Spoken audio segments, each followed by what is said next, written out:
तो वही अगली खबर रायपुर से, जहां धान खरीदी को लेकर आज बड़ी बैठक होगी। मुख्य सचिव अध्यक्षता में बड़ी बैठक, वीसी के जरिए सभी जिलों के कलेक्टर होंगे शामिल। धान खरीदी की तैयारियों पर चर्चा करेंगे।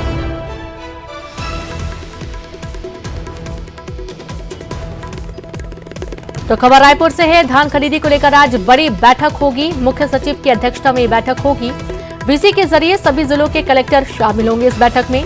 धान खरीदी की तैयारियों को लेकर चर्चा की जाएगी। दुर्ग से बड़ी खबर है, चींटियों ने मरीज को बनाया निवाला। भिलाई के चंदूलाल चंद्राकर अस्पताल की पूरी घटना है, जहां मरीज के चेहरे में चींटियों का गुच्छा पाया गया। मरीज को देखते ही परिजनों के होश उड़ गए। शिकायत पर जिला अस्पताल से पहुंची जांच टीम।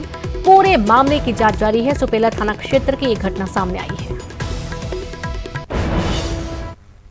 ऐसा किसी दूसरे मरीज के साथ ऐसा ना होना चाहिए। ऐसा हॉस्पिटल प्रबंधक को ध्यान देना है कि ये बहुत बड़ी गलती है, ये चीज़ दोबारा ना हो। अस्पताल में कोई भी मरीज, चाहे वो कैजुअलिटी में हो, वार्ड में हो, आईसीयू में हो, कहीं पे भी हो, अगर ऐसी स्थिति है कि जैसा पता चला कि उसके चेहरे पे कुछ जो बैंडेज लगा हुआ था वहाँ पे चींटियाँ दिखी, तो निश्चित रूप से ये गंभीर विषय है और इसकी तह तक जाके जांच के बाद में जो भी नतीजे आएंगे उसके हिसाब से नियम तक कार्रवाई करेंगे।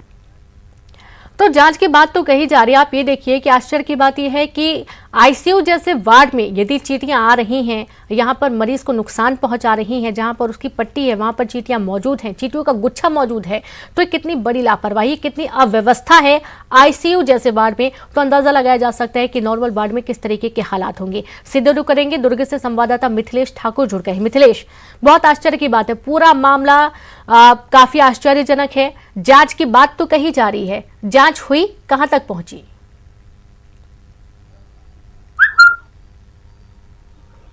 लेकिन ये पूरा मामला जो है वो कल देर शाम को सामने आया था। उसके बाद में जिला प्रशासन तक ये बात पहुंची और उसके बाद में जिला अस्पताल की टीम एक गठित की गई थी, जो 3 सदस्यीय टीम देर रात में करीब 12 बजे अस्पताल पहुंची और उसने पूरे इस मामले में जांच पड़ताल की है। पूरी रिपोर्ट जो है वो कलेक्टर को सौंपी जाएगी और कलेक्टर को सौंपने के बाद में जो दोषी पाया जाएगा ये कार्रवाई की जाएगी, ऐसा ये इनका कहना है। लेकिन सवाल ये उठता है कि क्या ये सिर्फ आश्वासन है या हकीकत में तब्दील हो पाएगा, ये एक बड़ा सवाल है। क्योंकि जिस तरह से आपने देख रहे हैं कि आईसीयू जैसे वार्ड में जब मरीज की देखभाल नहीं हो रही है, जब चिकित्सकों और मेडिकल स्टाफ को भगवान का दर्जा दिया जाता है, वो कितनी बड़ी लापरवाही कर रहे हैं। या 1-2 चींटी नहीं बल्कि चींटियों का गुच्छा यहां पर नजर आया, तो अंदाजा लगा सकते हैं कि कई घंटों से ये चल रहा होगा। लेकिन आईसीयू में जब वहां पर एकदम स्पेशल केयर की जाती है, उस जगह में मरीज को ये चींटियां लग रही है, तो अंदाजा लगा सकते हैं कि वहां पर किस तरह की स्पेशल केयर की जा रही होगी। तो ये बड़ी गंभीर लापरवाही सामने आई है। परिजन काफी परेशान है क्योंकि उनका मरीज जो है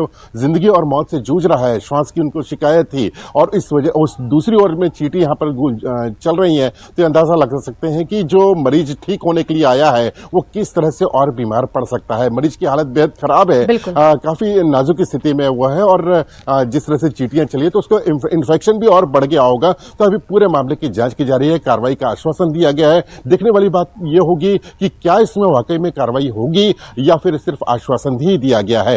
तो लेकिन परिजनों का यह कहना है कि कम से कम दूसरे लोगों को इस तरह की कोई घटना ना हो, इस वजह से इसमें उचित कार्रवाई की जाए और जो भी दोषी पाया जाए उसके खिलाफ में कार्रवाई की जाए। बिल्कुल, और जाहिर सी बात है चींटियों में बहुत ही स्लो पॉइजन पाया जाता है और यदि किसी मरीज की पट्टी के आसपास चींटियों का गुच्छा है तो उसको कहीं ना कहीं तो एक नुकसान पहुंचेगा ही। मिथिलेश, शुक्रिया आपका तमाम जानकारी साझा करने के लिए।